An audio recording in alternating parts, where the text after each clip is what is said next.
If you've been following the podcast for a while, you'll know that a little while back, I announced I was talking to investors about my startup AI Box. We ended up getting such a huge influx of people talking to us that we kind of changed our strategy regarding fundraising, and we have a really exciting announcement coming soon. But if you were an investor that had previously reached out to me and jumped on a call, make sure to reach out again. I have some really exciting news to give to you, or if you're an investor today looking to invest in an absolutely groundbreaking AI startup, I'm going to leave my email, jaden@aibox.ai, in the description, and I'll give you the inside scoop. I hope you guys are all doing fantastic. I am still bringing this recording to you live from a parking garage in Vegas. I'm in my rental car with amazing acoustics. Big shout out to Toyota Corollas for having some really phenomenal in-car acoustics. I want to bring you guys a really interesting story, and that is that observability platform, they have so essentially observability, it's a platform, and they have something called Observe, and they have just secured $50 million, and they're rolling out a whole bunch of new AI features. I want to cover what these new features are going to do. I want to talk about what they plan on spending this $50 million on, how they're kind of operating their company. It's very interesting and perhaps a little precarious, but in any case, we're going to dive into all of this, and I'll talk about why this is important in the future of AI.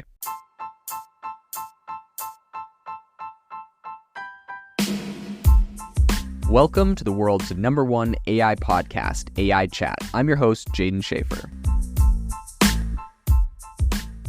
Have you ever wanted to start your own podcast? I record and publish podcasts on a platform called Spotify for Podcasters, and I absolutely love it. Essentially, you can upload from your phone or computer, and it distributes to every platform that plays podcasts. They support video podcasts, and you can make money on the platform with ads or even podcast subscriptions, something that has made my life so much easier as a podcaster. So if you're interested, I highly recommend you give it a try. You can download the Spotify for Podcast app, or go to spotify.com/podcasters to get started on your podcast today. The demand for observability software is undeniable, with its market value projected to reach, I think, somewhere around $2 billion by 2026. And that's up from about $278 million in 2022. So like some, over like a 10x growth, really.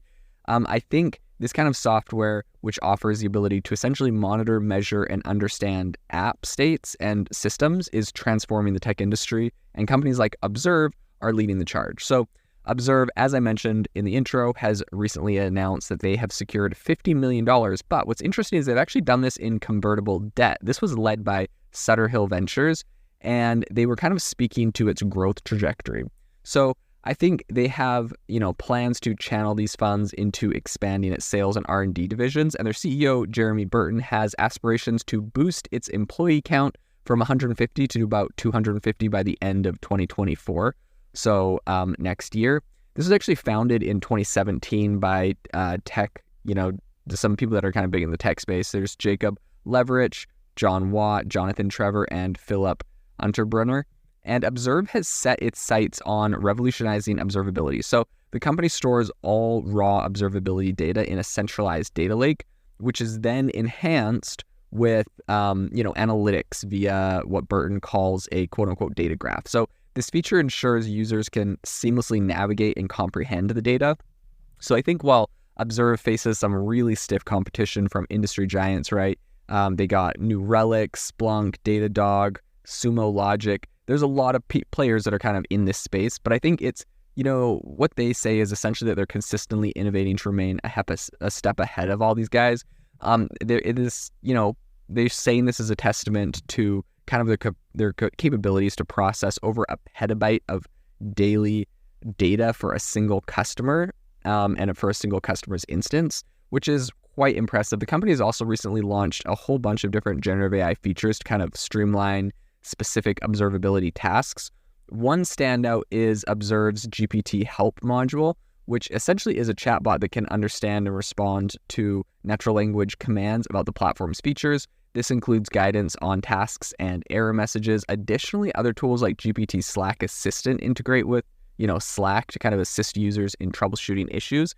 But, I think with all that being said and with all these advancements, there is still definitely a big question, which is, do companies genuinely need all these AI-centric features? So, well, I wouldn't, post judgment on this quite yet. Burton firmly believes, that's the CEO, in the potential, highlighting the increased volume of data generated by modern applications and the challenges presented by some of the legacy tools we have. So beyond AI, Observe is definitely, also rolling out Observe apps, which are designed to offer pre-configured settings and best practices for observing specific developer environments.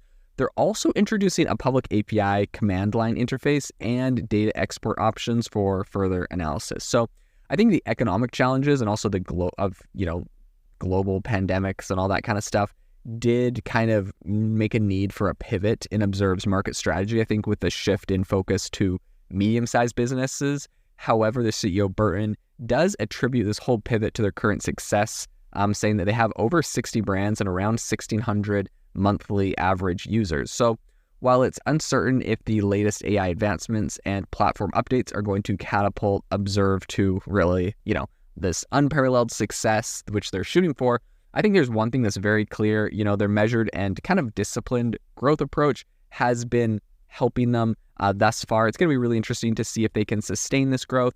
It's going to be interesting to see how kind of the whole debt side of the money that they're raising plays out.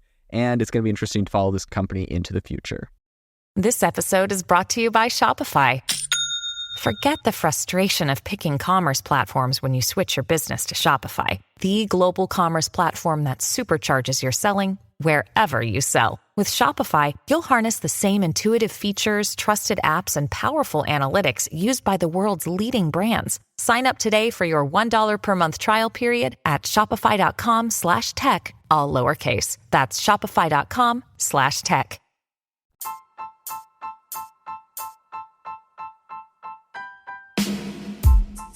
Thank you for listening to the AI Chat Podcast. If you enjoyed the podcast, I'd appreciate it if you rate me wherever you listen to podcasts. And if you're looking for an innovative group of AI enthusiasts, make sure you check out our Discord channel and also our Facebook community. It's obviously a lot more interactive than a podcast where we can actually share software tools, prompts that we're using in everyday AI. I'll leave a link for those in the description below.